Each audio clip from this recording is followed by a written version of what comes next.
Glory to the Father, Son, and the Holy Spirit, one true God. Amen. Welcome to yet another mind-blowing conversation here at Urho the Way.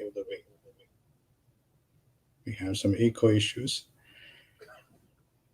This is Father Renjan Mathew from Dallas, Texas. Our guest today is Malfono Shamosho Dr. George Kiraz.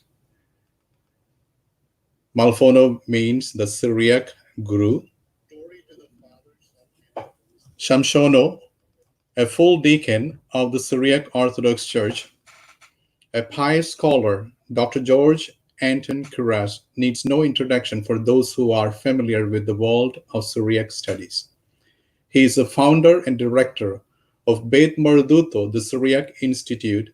He is the co-founder and president of the Gorgias Press in New Jersey. He was born in Bethlehem and immigrated to the United States. He attended California State University, where he obtained a degree in engineering. He then obtained a master's degree in Syriac Studies at the University of Oxford. He then joined the University of Cambridge, where he obtained an MPhil degree in computational linguistics and later a PhD. Currently, he is also serving as a lecturer in the Near Eastern Studies at the prestigious Princeton University. He has an extensive list of publications in Syriac Studies, Syriac philosophy, digital humanities, and so on. So it's blessed to have Dr. George Kuraz with us today. So let's welcome our guest, Dr. George Kuraz, to this live conversation. Thank you very much. Welcome, Malfono. Thank you. Thank you for inviting me. Thank you for joining us. Hope you had a blessed day. Yes. It was a busy day, but a good day. Great. Thank God. As you know, Urho the Way is an online outreach ministry to disseminate the love of triune God through the life and ministry and through the life and witness of the Syriac Orthodox Church.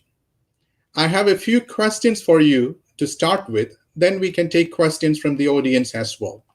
Sure. Is that okay? Yes, absolutely. Okay.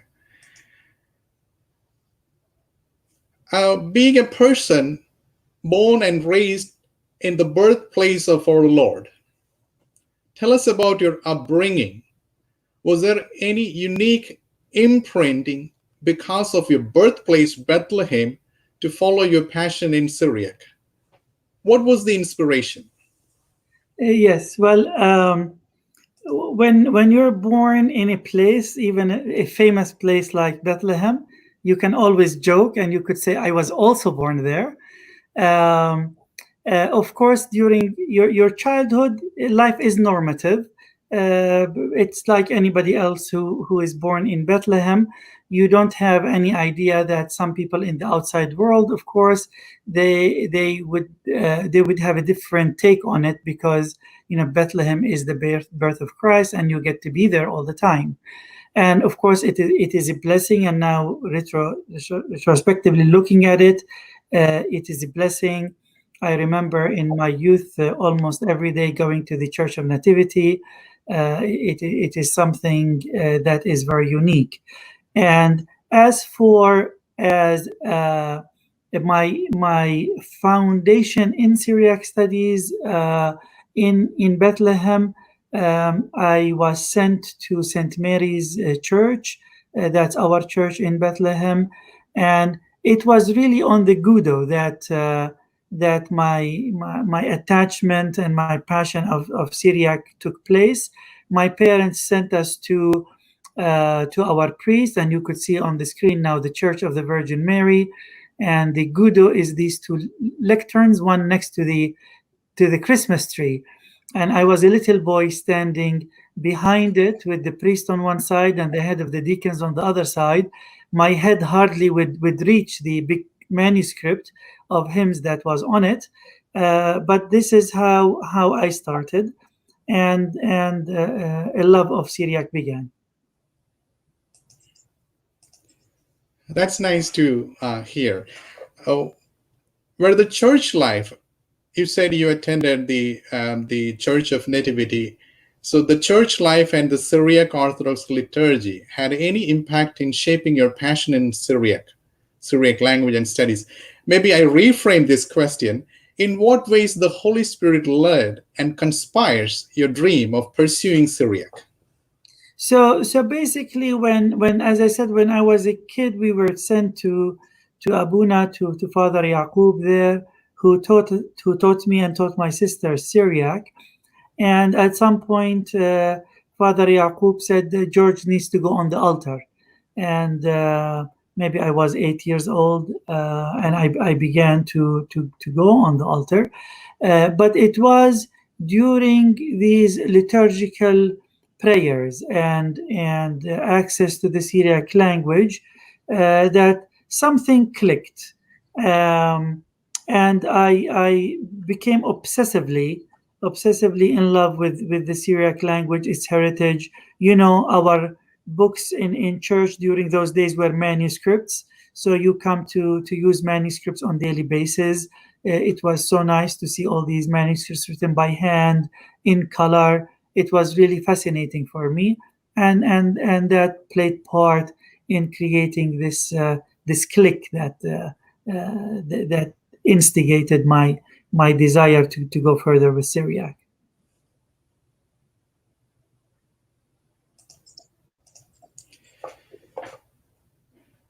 Coming from Bethlehem, north of Jerusalem, in the West Bank city, you have witnessed the ongoing struggle, the conflict, I would say the world's longest running and most controversial conflict between the Israelites and the Palestinians.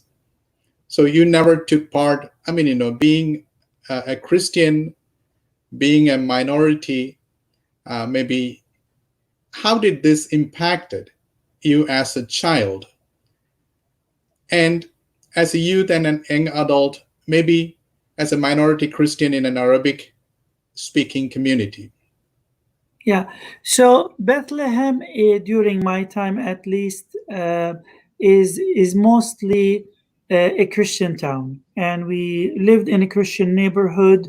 Of course, we had Arab and Muslim neighbors, um, whom we had very good relationship with in our street. Although most of our neighborhood, it was called Ras of Tais. It was more or less a Christian, and most of the Syriacs also lived in that neighborhood. Um, Now, I was born in 65, so only 2 years later, where the Israelis entered Bethlehem, and the form of government changed to a military occupation.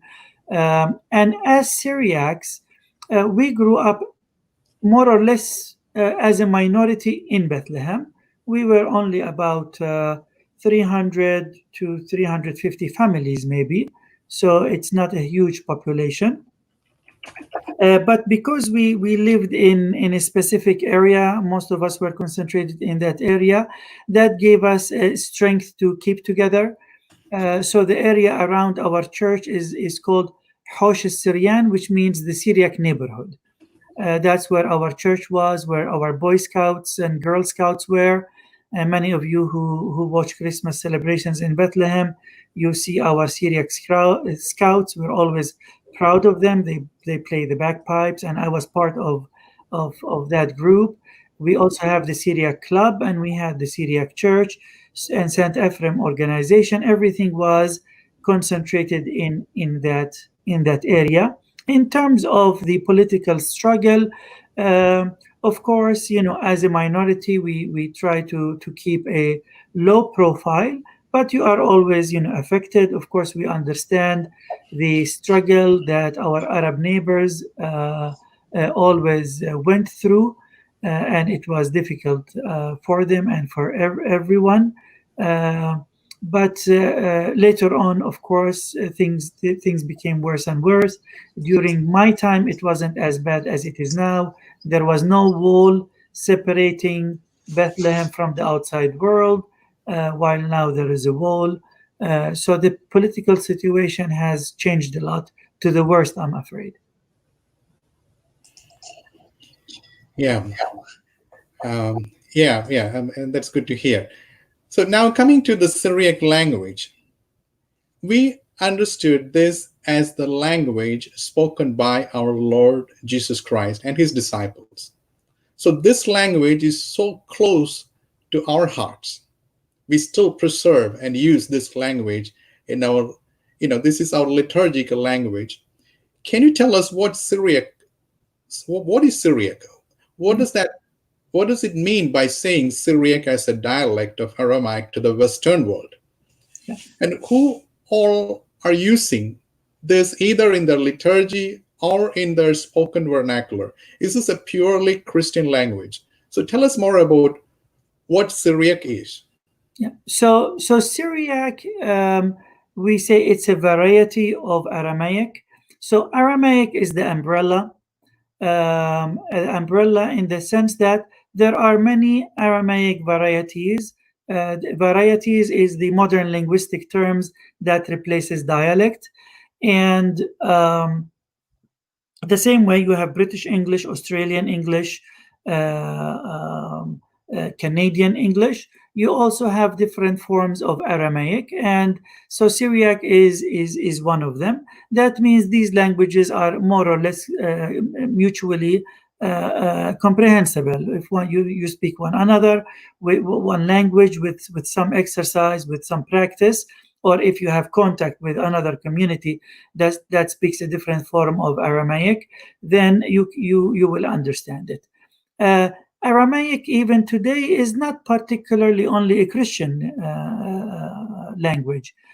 We use it, of course, liturgically in the Syriac Orthodox Church and in the Syriac Catholic Church and in the Maronite Church. This is the West Syriac form that you see on the screen, on that gray arrow that goes up and down. But also there is another variety of Syriac called East Syriac, which is used by the Assyrian Church of the East and by the Chaldean Church. But this everything that's shown in pink in the image that you see, this is what we call the Aramaic, the Syriac variety of Aramaic. Now there are other varieties. People speak kind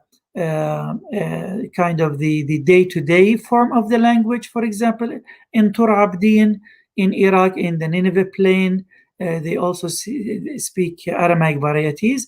And there are Jewish communities from the same area that speak very similar dialects. And many of these Jewish communities now have immigrated to Israel. And there are two villages in Syria that also speak Aramaic, Jabeddin and Bacha. They are not too far from Damascus. So although Aramaic mostly today is a language for Christians, but is also used by Jews, and also it's used liturgically by some Jewish groups, and Aramaic is, as I said, is used by two Muslim villages in Syria.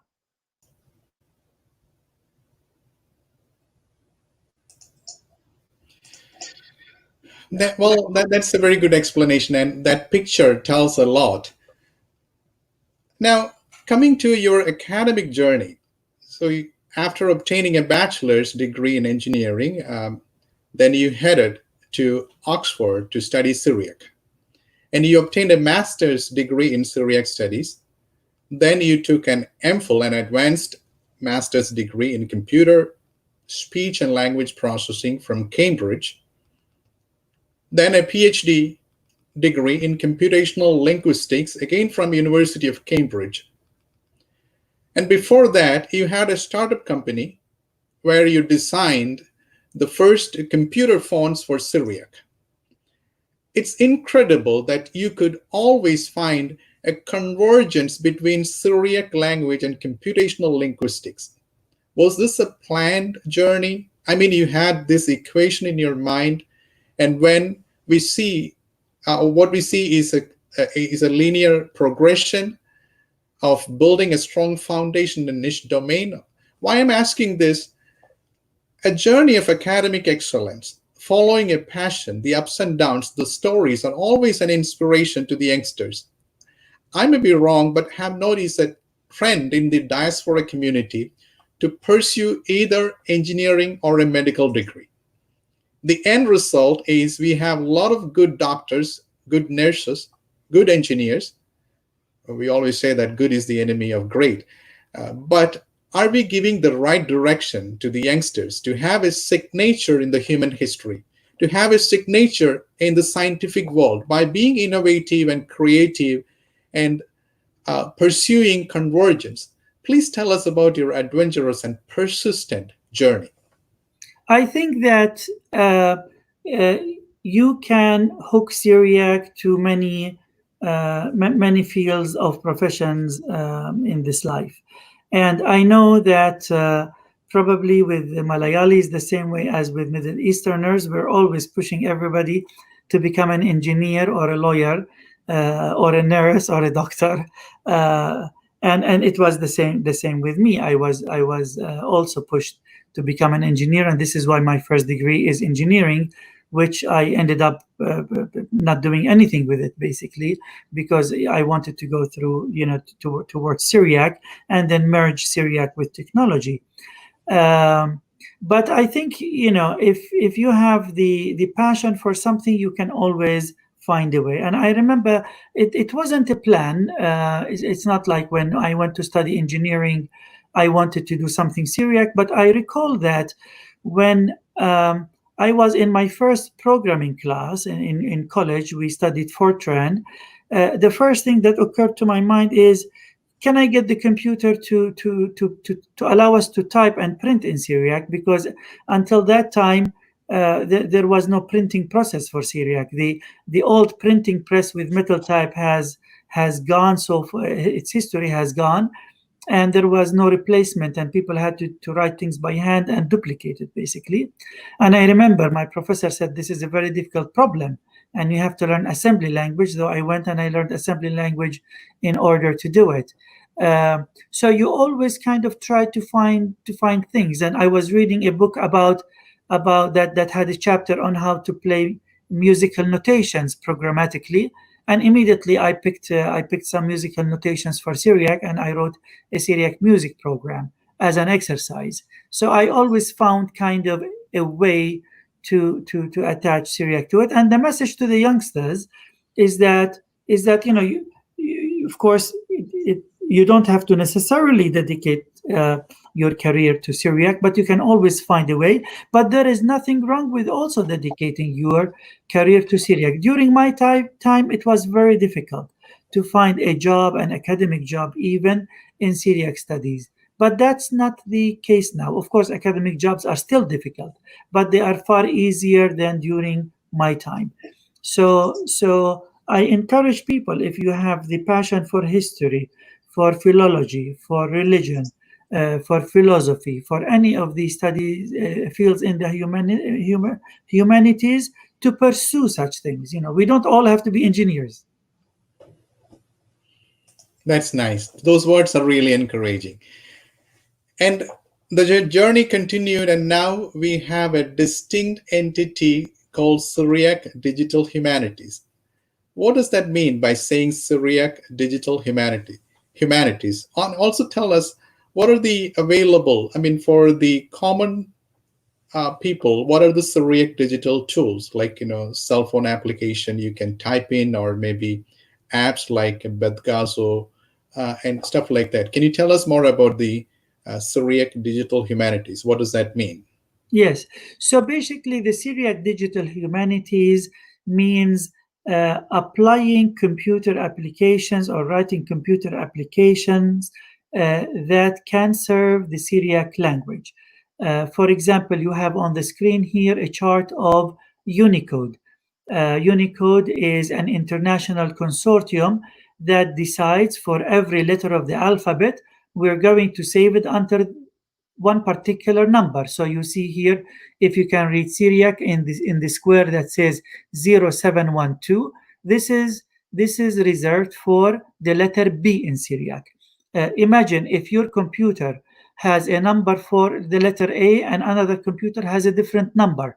You cannot write text to each other. You cannot transfer files, because your A could become a D or an F in another machine.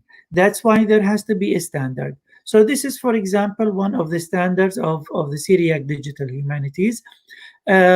Basically, as I said, it means having applications that deal with the Syriac language, but also its heritage.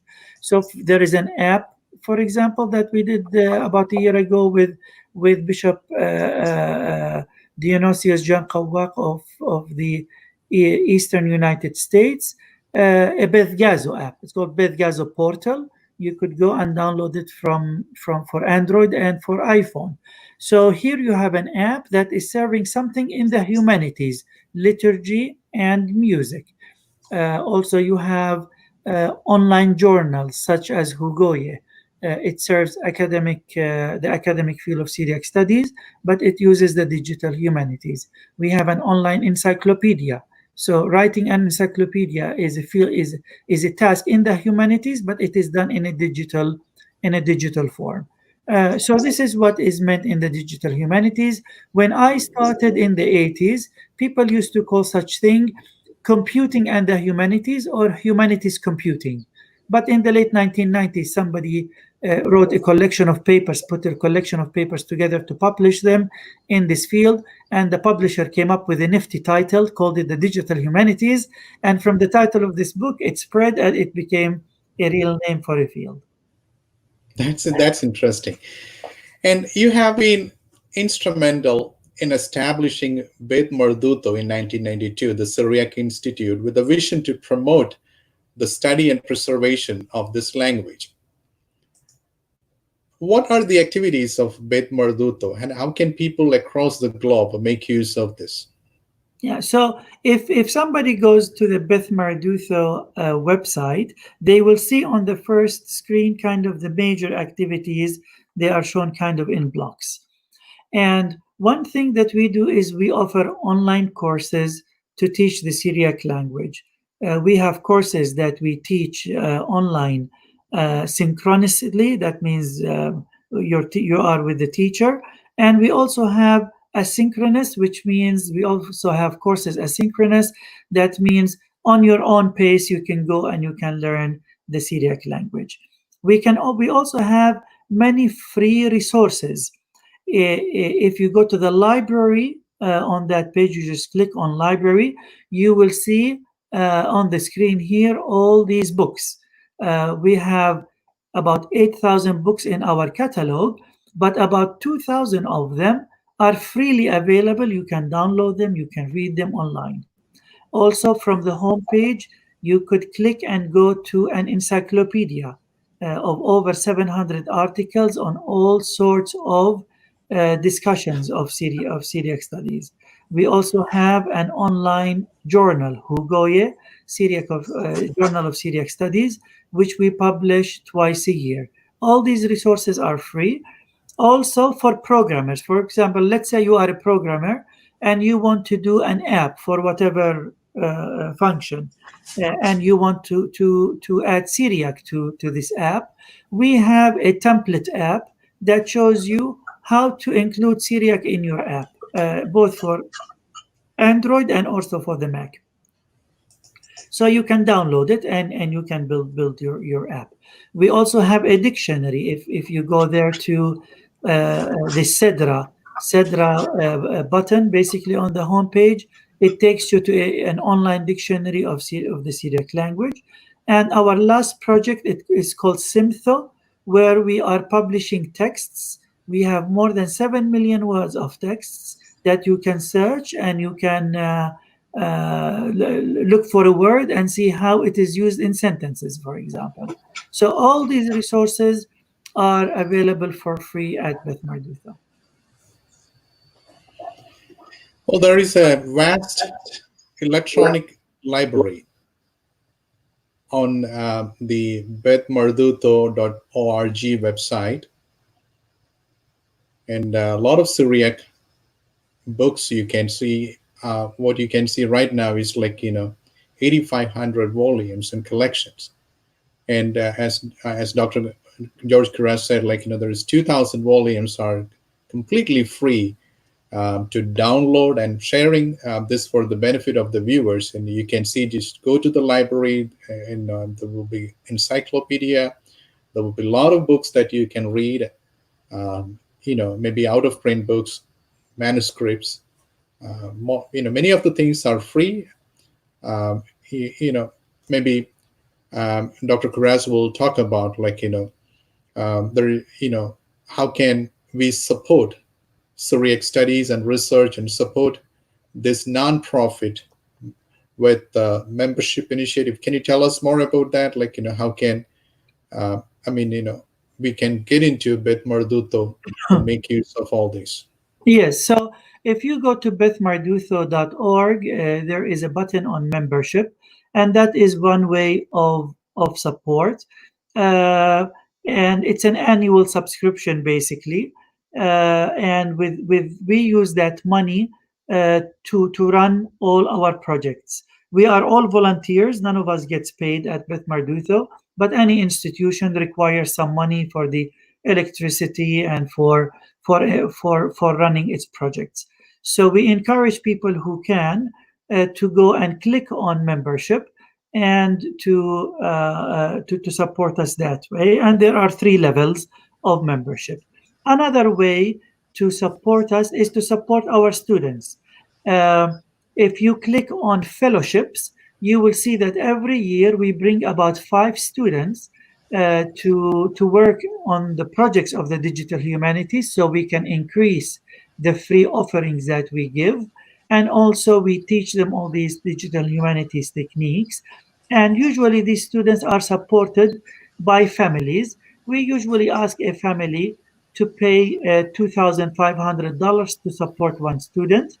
And if you click on fellowships, you will see there a place where you could support a fellowship and it will be under your name. Some people will call it the Mr. and Mrs. such and such fellowship, or it could be in memory of a beloved one. So it could be the such and such memorial fellowship. So you could do that, or for smaller amounts, people can do the membership. You can become a Zadiqo, you can become a Makiho. The membership, we call it Bnei Beth Mardutho. We took the name from Bnei Qiyamo, like Bar Qiyamo and Beth Qiyamo. So we call it Bnei Beth Mardutho. And you can become part of the Bnei Beth Mardutho by clicking on membership. And that's how you can support us. Yeah, I hope a few will start supporting these kind of initiatives, as this is a non-profit, and people working at Beit Mardutho, they are doing their volunteer job, and we always cry to preserve our language, but at the same time, when it comes to supporting, maybe we have maybe our attitude may be different. Let's hope and pray that these kind of initiatives are being supported by our faithful and all those who love the language of Jesus Christ. You are also serving as a lecturer in the Near Eastern Studies in Princeton, the prestigious Princeton University, and teaches courses like Introduction to Syriac and Intermediate Syriac. So, what other activities? I mean, when it comes to research, what other activities you're engaged with, especially at the Near Eastern faculty at Princeton? Yeah, so at Princeton, I am a senior research associate at the Institute for Advanced Study, uh, which is a separate institute from the university. This is the institute that concentrates primarily on research, and that's where I do a lot of my research on Syriac and also related fields. I am part of the Middle Eastern group there at the university, and what you see on the screen is one of the university classes. It is Syriac 2 from 2 years ago. Or the intermediate Syriac class. So at the university in the Department of Near Eastern Studies, um, I teach Syriac on and off whenever they need classes. It tends to be kind of every couple of years. I teach a beginner's course. So this fall I will be teaching the beginner's course of Syriac, and in this then there's a follow-up course in the spring, which will be intermediate Syriac. In the intermediate Syriac course, like the one you just saw on the screen, we will be sitting around the class, and in most of the course, we will be learning grammar, but also primarily we will be reading texts. We will be reading texts of the church fathers, texts of philosophy, texts of history, biblical texts, secular texts, manuscripts. We will be looking at inscriptions, mosaics, all sorts of media and genre of Syriac texts. And you are also called the co-founder and president of Gorgias Press in Piscataway, New Jersey. What is the kind of publications you have at Gorgias Press? So Gorgias Press has a wide range of publications, but mostly they concentrate on the Middle East and other Eastern regions as well. So we don't have that much on Europe and on America, but on the Eastern parts. We publish on the ancient Near East. We publish on the Bible, on biblical studies, both Old Testament and New Testament. We publish on the Hebrew Bible, Judaica, on Islamic studies. And for your viewers, they may be interested in the topic of Eastern Christianity. We are one of the largest publisher, if not the largest publisher, in Eastern Christianity.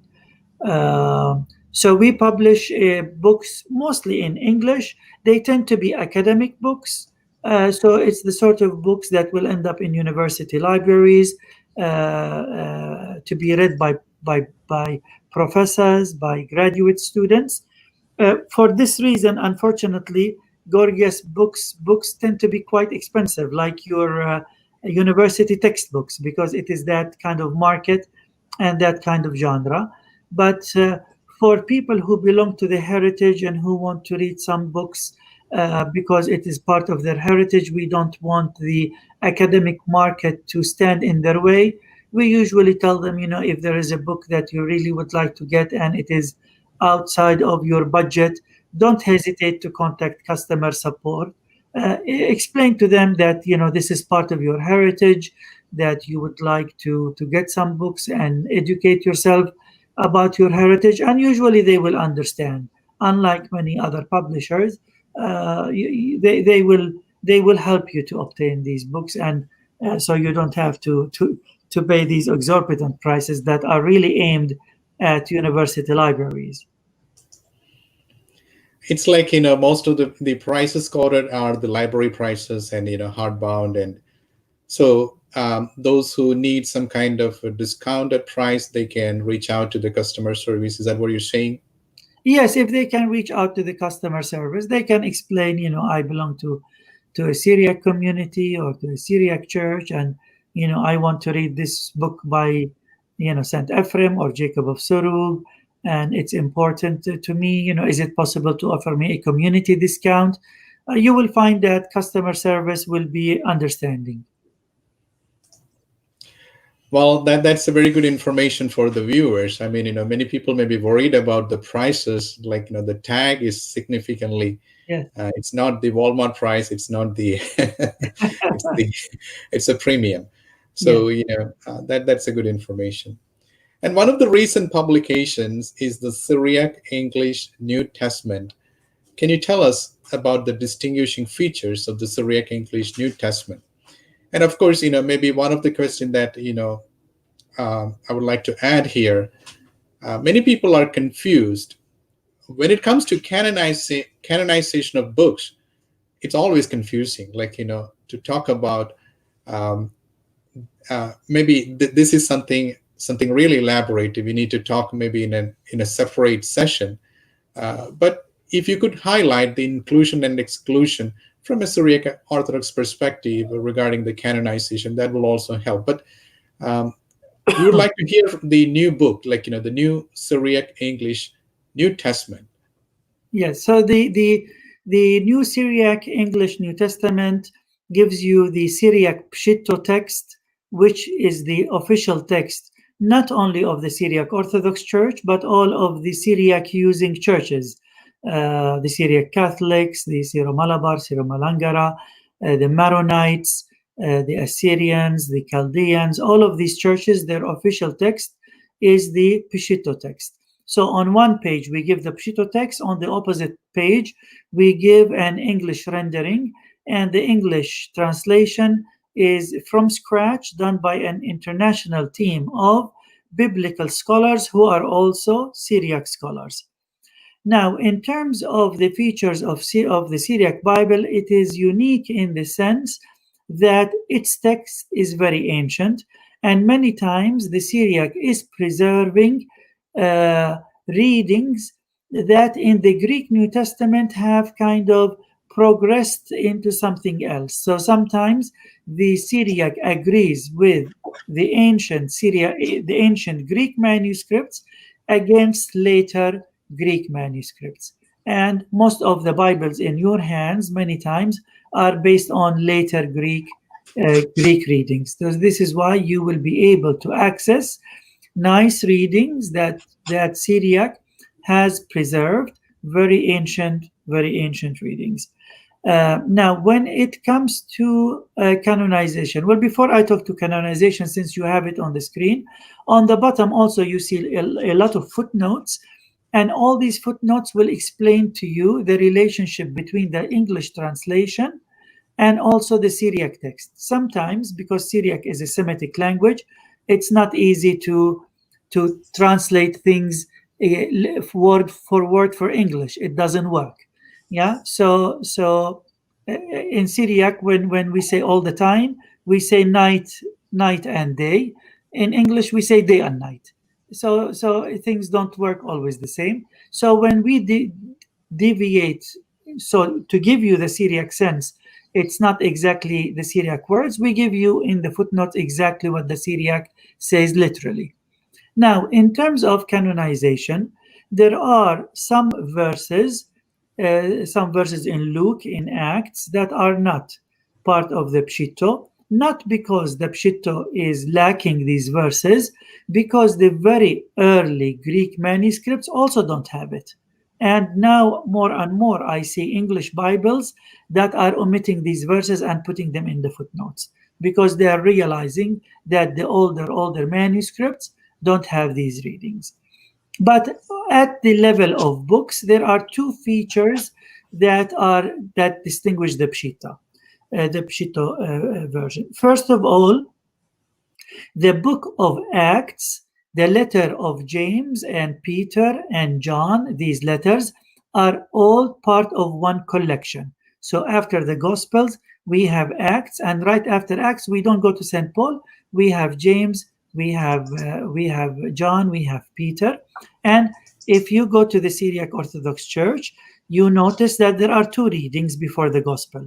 Of course, there are three readings. There's the Old Testament, but in the middle, you have the reading from Acts or James or Peter or John. That's one reading because that is one corpus, that is one body. And then there is a second reading from the letters of St. Paul. So the arrangement of the books, their order is a bit different. In terms of books that are not part of the Peshitta, what we call the minor general epistles, Second John, not First John, Second John, Second Peter, not first, the second ones, Jude. These books are not part of the Peshitta, and if you go to a Syriac Orthodox Church, and as well as Revelation, if you go to a Syriac Orthodox Church, you may have noticed that you never heard these books read in the church. Never ever. Because they are not part of the strict canon. Of course, in Eastern Christianity, the word canon and the order and canon of the books is not as rigid and as fixed as in the Western tradition. In the Western tradition, there is a dogmatic kind of canon set, while things are more fluid in the Eastern tradition. So these books are really not part of the official canon. We have them in the Syriac publication that we did, the Syriac English New Testament, based on 6th century texts. So they exist in Syriac, but not part of the Peshitta. When these books became part of the canon, even in the Greek church or in the Latin church, because they became part of the canon later. They are ancient books, but they became part of the canon later. When they became part of the canon, the liturgical setting of what do I read on this Sunday and what do I read on that Sunday was already set. So there was no room for these books to maneuver and to get a spot because all the spots were taken already. That's the reason why you don't hear them in church. So this is the difference, the distinctive features of this edition and the other editions of the Bibles. But most importantly for our readers or for your viewers is that this is the Bible of the Church Fathers. The liturgy, the Syriac liturgy and its Malayalam translation, its Arabic translation, are not based on the King James Bible. They are based on the Peshitta. The Psalms that we read are not based on King James. They are based on the Peshitta. The hymns, the commentaries of the Church Fathers are not based on the King James. They are based on the Peshitta. So for them to make sense, you have to have the Peshitta in your hand, because if you have King James in your hand and you're looking at the Syriac hymn, you could see a discrepancy and you'll be like, what's going on here? Yeah, so that's why if you belong to any of these Syriac traditions, Maronite, Assyrian, Chaldean, any of these Syriac traditions, it will be good to have a Peshitta or English from the Peshitta in your hands. That's enlightening. Maybe at a later point, because many of the viewers have a lot of questions at this point. So why this book is included, why Revelation is not read. Maybe next time we can have a discussion on the canonization, and the structure of the Bible, and maybe the features of the Bible itself. So that will be helpful. Now, when it comes to Gorgias Press, so I have seen. I was just looking at the website, and I can see that there is something called Gorgias Open. So it seems like some free ebooks are available. Yes. So if you go to Gorgias Press, and we talked that we have many publications that one would have to buy, but if you click on Gorgias Open, you will see a list of publications that, although you could buy it in hardcover if you want, like a hardback, you could also download the PDF and enjoy reading it. And the complete PDF, there is no restriction. So we do that in order to encourage people to read, but also we do that in order to make it easier for people who come from different economies to get our books. For example, we get even our Bible, because of the support of some foundations, is listed not very expensive. It's about $40-something. It's not $100. But let's say you are in Syria, or you are in Iraq, or let's say you are in India dealing with the rupee. The economy, the conversion doesn't really translate well, and it is difficult for us, of course, being here in America. It's very difficult. It's not difficult. It's impossible for us to price things according to the rupee, or to the dinar in Iraq, or to any of these currencies. So in order to help out people, also many people who are in theological schools in South America, in Africa, in many other countries, we have this set of free books that people can download and read freely, and can share. You can also share it with other people, and we encourage you to share.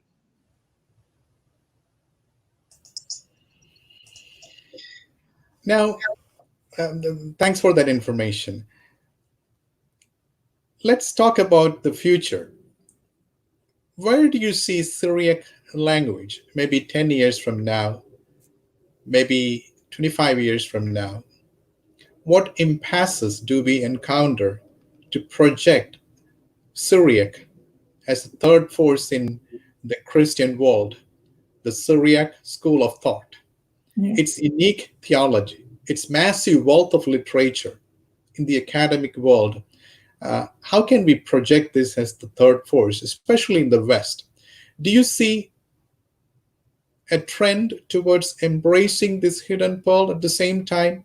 With all these impasses, is there any trend towards Syriac as well? Yes. So I'm going to talk about two aspects of it. One aspect of it, Syriac within the heritage communities, and Syriac outside of the heritage community. Let me start with the outside. I'll go back to the inside. There is now a trend in academia to embrace Syriac and to study Syriac more and more. People are realizing that that Syriac will help me not only for the sake of Syriac, but also will help me to understand other cultures and other religions. If I want to study the early Islam, Syriac will help me. Understanding that milieu where Islam rose will help me.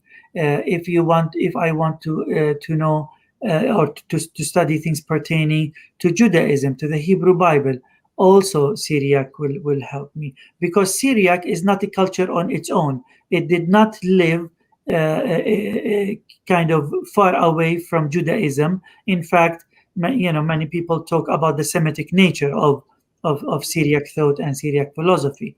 It didn't grow, or Islam didn't grow away from Syriac. It grew within the similar milieu, linguistically, culturally, and so on and so forth.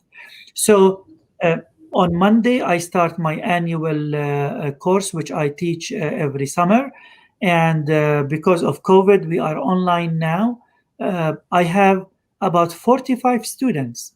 Few of them belong to the Syriac community, maybe 3 or 4, but 45 students, you're talking about Americans and Canadians and Europeans and Japanese and from all sorts of cultures are studying Syriac.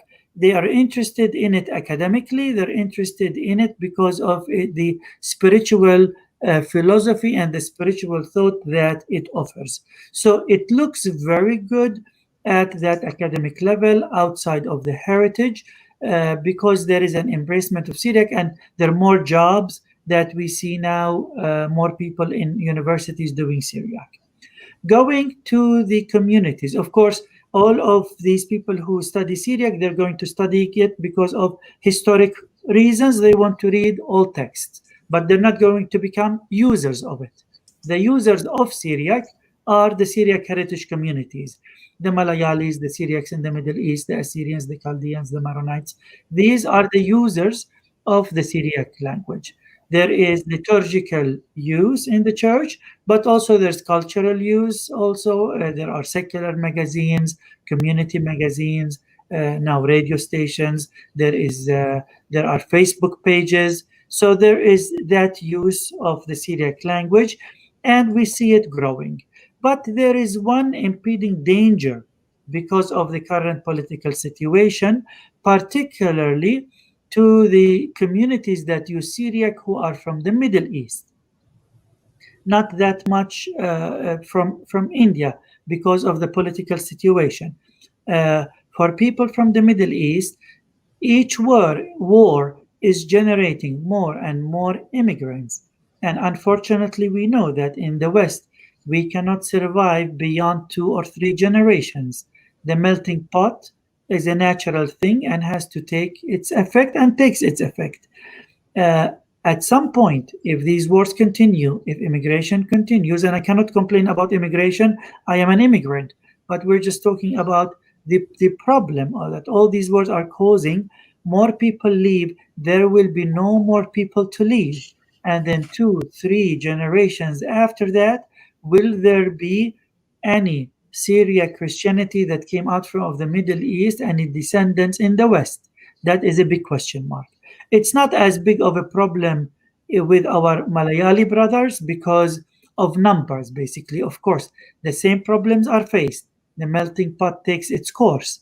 But we are talking about millions of Syriac using Christians that come from India. We're talking about hundreds of thousands. If you put together all the communities, you might come to a million or so. It's not that much of a number. So there is a danger, existential danger there. And for that reason, the communities need to work about preserving the culture and the heritage, but they need to concentrate on the youngsters. We can't go, I mean, I love the Syriac language and the heritage, but we cannot go fanatic and say only Syriac in church because we have to also keep the people. If you only keep the language and you're not keeping the people, what is use of the language if there are no people? You've got to keep the people. And also, we have to open our minds and be acceptable to many people who would like to join our communities. As you know, I serve on the Patriarchal Committee for Missions, and we are in dialogue with many groups in South America, in Africa, in Asia, and sometimes locally. We culturally, as communities, we have to also be open to accepting and enlarging the community so that Syriac Christianity as a thought, as a philosophy, not necessarily because you want to convert people. We're not asking anyone to convert. Our commission only deals with communities that apply. They apply to join and to belong to the Syriac Orthodox Church. And then, of course, we have to process their applications, and we have to, we are in dialogue with His Holiness, the Patriarch, and then with the Synod. there are processes for that.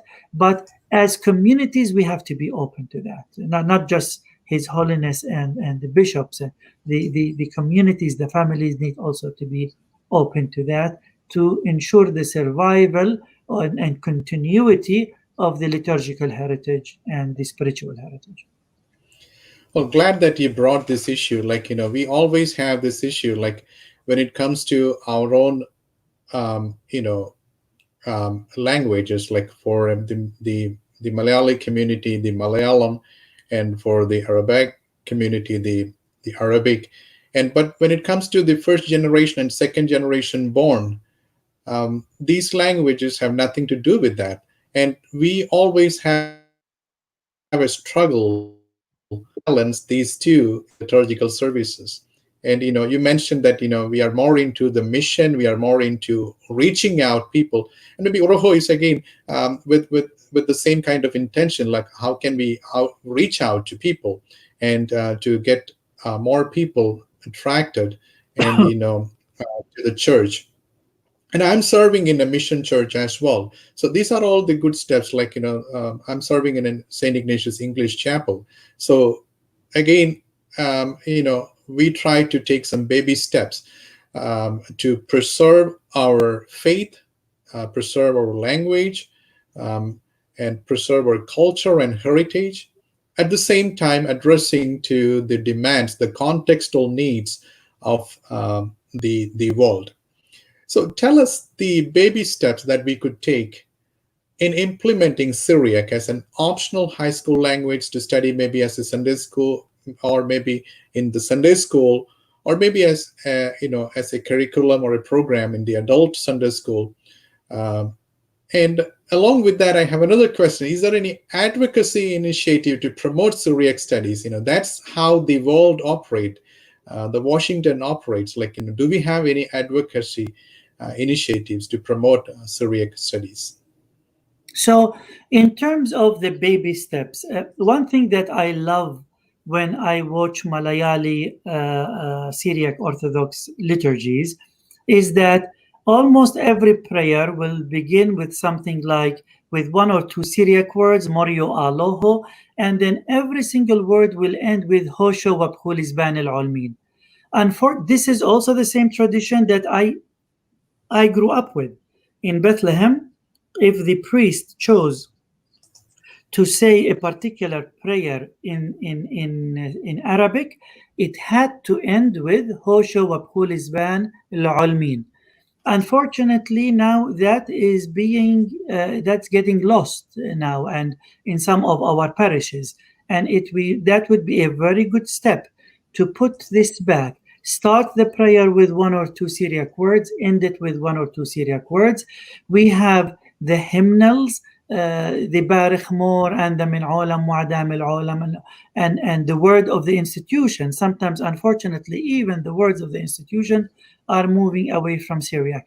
These basic elements can remain Syriac, but then the big bulk of things can be in the local languages, so that people can understand. But if we go 100% local languages and we don't have these key phrases just as identity holders, you want them as identity holders. They're not going to promote Syriac, and they're not going to bring Syriac back alive if you say Barikh Mor and Hoshua Polisban al Almin. Their effect is more going to be psycholinguistically, sociolinguistically. It's going to be more towards building an identity, be it you're a Malayali speaker, English speaker, or Arabic speaker, that I belong to this Aramaic using church. So that is a very important step. I encourage every priest, every clergy person to maintain that if they're doing it, and if they're not doing it, to start really doing it. As for teaching also, in the sermons, we could also mention words like aloho and morio. In the New Testament that we just published, we kept Shlomo. It will not say he came and he said peace to you. in our English translation, we say, and he came and he said Shlomo to you, just to keep these. And also another word is Rabban. When it is Rabban, it's even in the Greek sometimes Rabban. It says Rabban. We kept it as Rabban, and in the footnote we explained it in the New Testament. So to keep these Syriac elements even in our talk, in our sermons, and in Sunday schools, to add some of this glossary to the curriculum. And it doesn't hurt, of course, if there are people who are interested to learn the language, to start having Saturday schools, evening schools. Now, coronavirus taught us that we could do everything online. So we could start having these online courses to teach Syriac. And there are many people who are actually on Facebook. They have a Syriac school. They're running courses. So that is really very good. As to the advocacy at the Washington D.C. level, I'm not sure if we have the numbers to push that, and we also have not been very strong in advocacy. Some of the Eastern churches, our sister Eastern churches, have a bishop in Washington D.C. whose job is advocacy, who's running an office of a bishop. That means he has staff, and that bishop with that staff, they are running advocacy that pertains to their communities. We don't have that, and that is something that is essential to have if we want to have voice. And we have a number of Syriac individuals who have good ranking jobs in the government, but it's also good to organize an office for advocacy. One of my cousins works in the White House, for example. And I know somebody from our community here who works with advocacy groups, with a firm that's a lobbying firm, and there are others. So these people will be very happy to help to establish a more formal advocacy group in Washington D.C. That is really needed, and of course it will be good if our hierarchs from different churches, Malayali churches, Syriac Orthodox churches, Assyrian churches, Chaldean churches, Maronite, Syriac Catholic churches, because basically we have a lot of in common. And there are things that are not in common, but at least we can work on the things that we have in common. We will have a bigger voice. It's it's good that you mentioned in this online platform that we need advocacy, like we need lobbying. I still believe that we'll still have numbers. Like there are many communities who are less in number, but they're able to get things done from Washington. It's all many times maybe we are an egoistical people, more interested in fighting each other rather than benefiting each other. So maybe this is the time to switch the focus, and we need to advocate for our Syriac studies, our heritage, and how this can be preserved. This can be a mainstream thing as well if we could do that in the proper way. One of the most important thing that we may need to address, how can we, or in what all ways we can impress the youth in pursuing Syriac, either as a study or maybe as a passion, or maybe something that is related to their faith. So what we know that the Western world is not showing the same kind of enthusiasm in learning Greek or Latin or Hebrew when it comes to Syriac. How do you envision the youth to participate in Syriac studies? Yeah, so my message to the youth, especially the high schoolers and the undergraduates, in many of your courses, you will have assignments where you have to do a project on some topic or another. Pick a topic that pertains to your community. It could be liturgical. If you come from the Middle East, it could be about the genocide. It could be about the Aramaic language. And I have a number of high schoolers and college students who sometimes come to me and say, Malfono, we have this assignment. I chose a Syriac topic.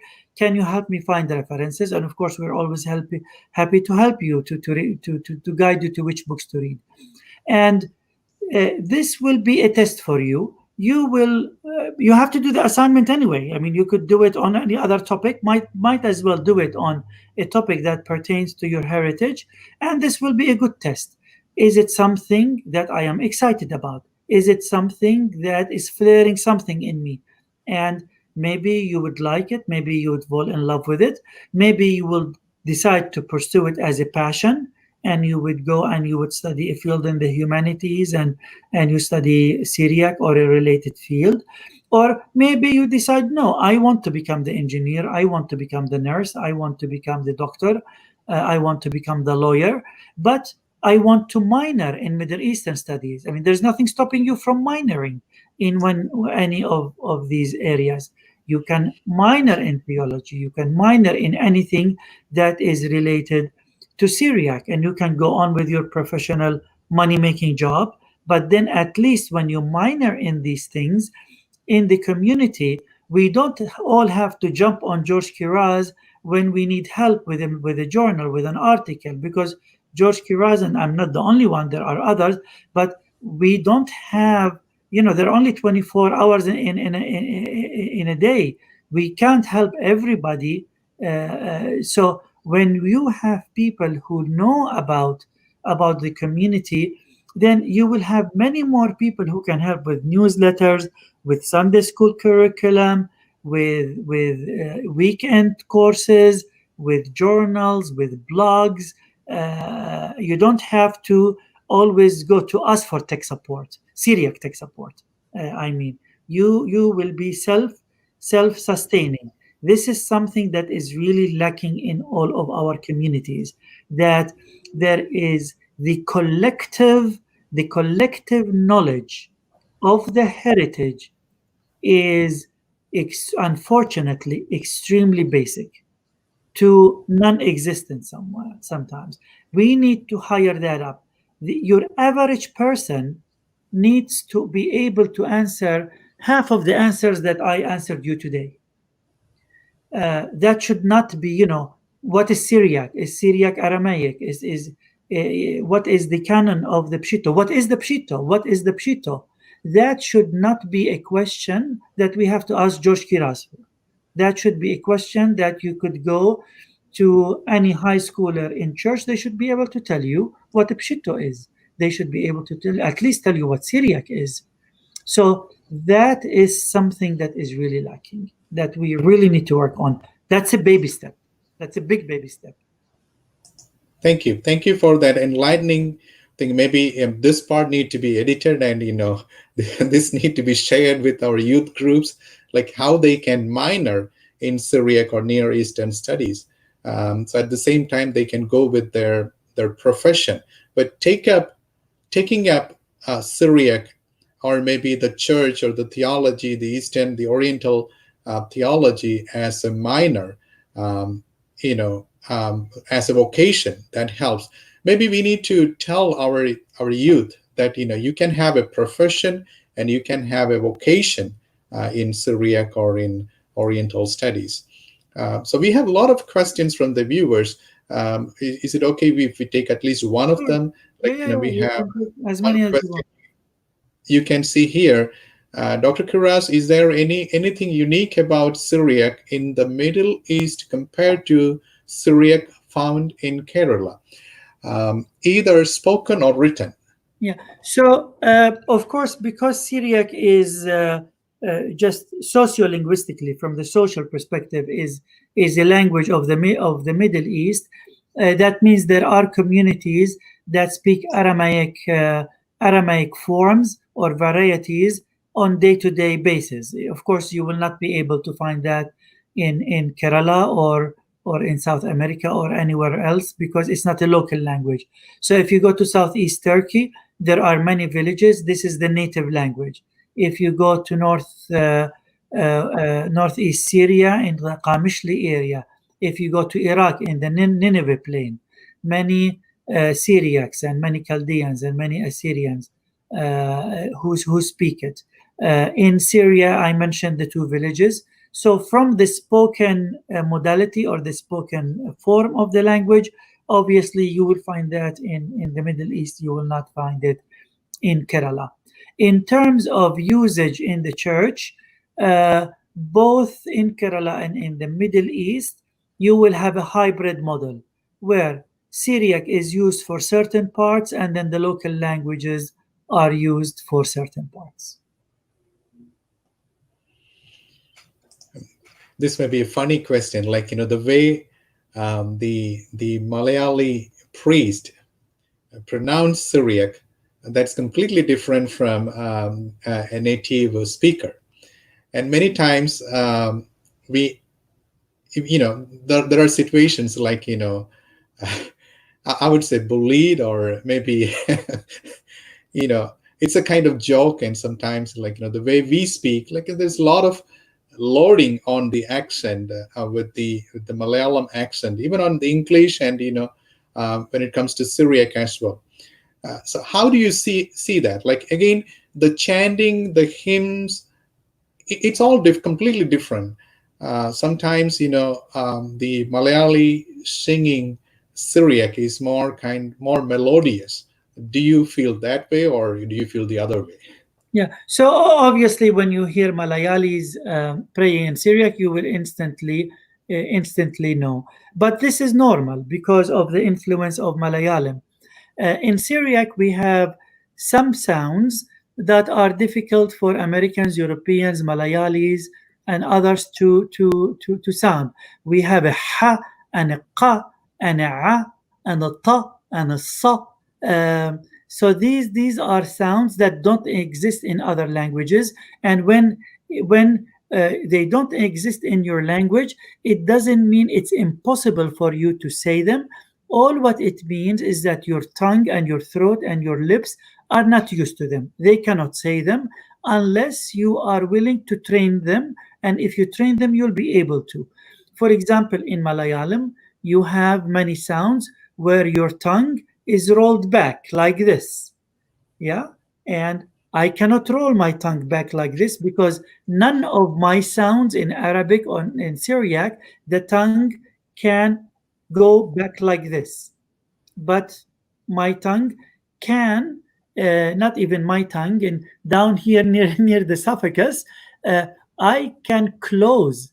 I can close, not 100%, but in fact, in some sounds I can close it 100% and make a qa qa qa qa qa sound. You can make a normal K sound. You're doing exactly the same closure, except that you're closing the air up here inside your mouth, not down here. Yeah. Why? Because your throat is not used to it.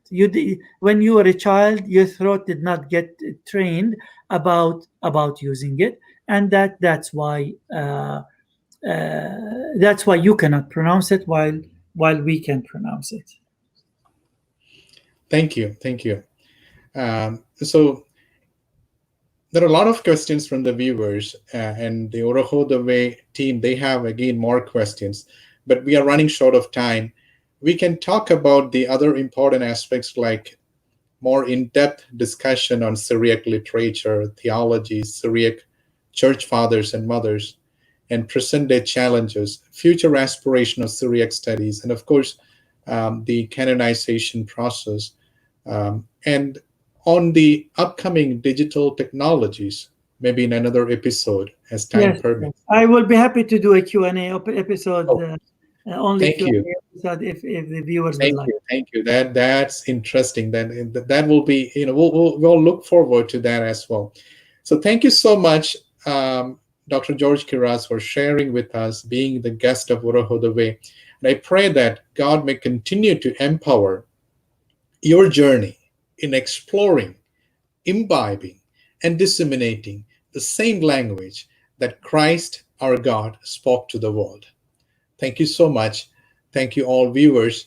We'll meet again. Maybe next month. It's going to be. You will be busy, right? with Uh, your? Monday, I start my teaching the summer course for 3 weeks. Okay, so that will be for 3 weeks. Yeah, Maybe sometime after that we can catch up on the same platform. We can talk yes, more about yeah. In in-depth 3 weeks, discussion. maybe sometimes end of August, we could. Yeah. Okay.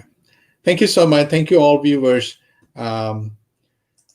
If you have questions, comments, please let us know. If you like Urho the Way platform and its mission, please like, share, and subscribe our web pages and videos. And you can also join the outreach mission to share the love of triune God by visiting our webpage, Urho the Way. Thank you again. Shlomo, peace and serenity be with you all. Until we meet. Have a good night. Thank you. Taudi, thank you.